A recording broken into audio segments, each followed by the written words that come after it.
أشهد أن لا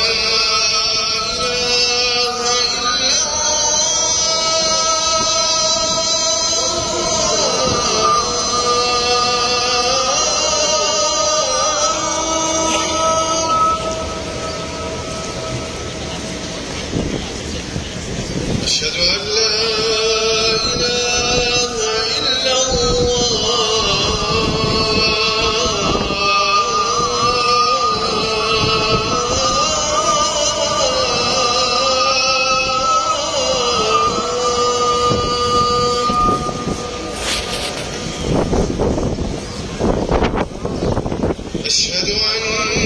أشهد أن محمد رسول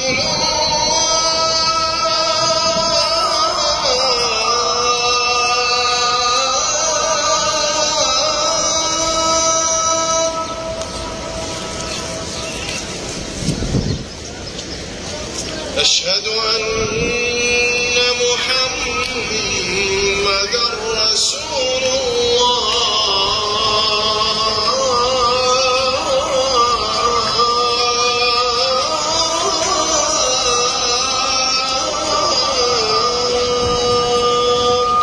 أشهد أن محمد رسول الله.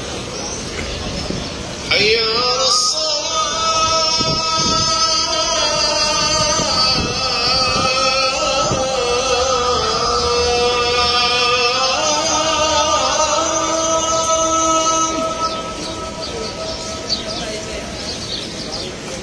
حي على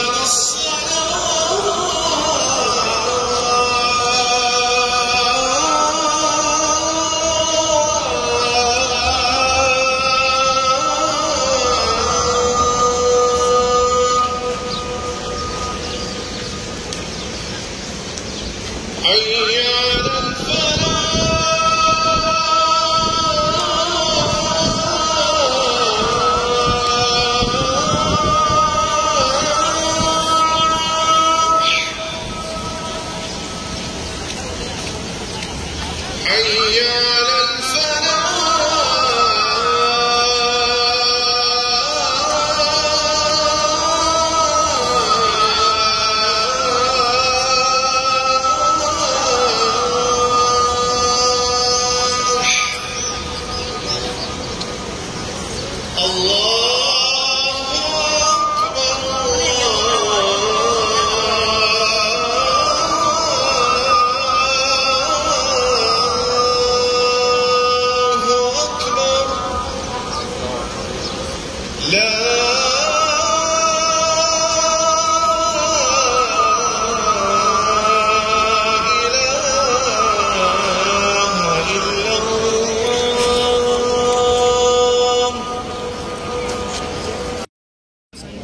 لا إله إلا الله. اللهم صل على محمد وعلى آل محمد كما صليت على إبراهيم وعلى آل إبراهيم إنك حميد مجيد.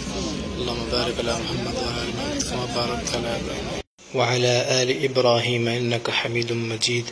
اللهم رب هذه الدعوة التامة والصلاة القائمة آت محمدا الوسيلة والفضيلة وبعثه مقاما محمودا الذي وعدته. दोस्तों, मेरे और आपके प्यारे नबी मोहम्मद रसूलुल्लाह सल्लल्लाहु अलैहि वसल्लम ने इरशाद फरमाया, जो शख्स मुअज्जिन को सुनता है, खामोशी से उसका जवाब देता है, अजान सुनता है और फिर अजान के बाद ये दुआ पढ़ता है, क़यामत के दिन मेरी सिफारिश उसके लिए वाजिब हो जाएगी। तो देखिए, इस छोटे से अमल से अल्लाह कितनी बड़ी फजीलत दे रहा है। अल्लाह से दुआ है, अल्लाह मुझे और आपको नबी सल्लल्लाहु अलैहि वसल्लम की सिफारिश का हकदार बनाए। अल्लाह मुझे और आपको रसूल सल्लल्लाहु अलैहि वसल्लम की सारी सुन्नतों पर, हदीसों पर और अहकामात पर अमल करने की तौफीक अता फरमाए। आखिर में एक और छोटी सी गुजारिश है दोस्तों, इस वीडियो को लाइक भी करें और शेयर भी करें। दीनी वीडियो के लिए मेरे चैनल को फॉलो कर लें और आप इस हदीस पर शेयर करें, क्योंकि अल्लाह के नबी सल्लल्लाहु अलैहि वसल्लम ने फरमाया कि उस शख्स का चेहरा अल्लाह तरोताज़ा रखे जो मेरी हदीस सुनता है, ख़ुद भी उस पर अमल करता है, उसको याद करता है और फिर आगे फैलाता है।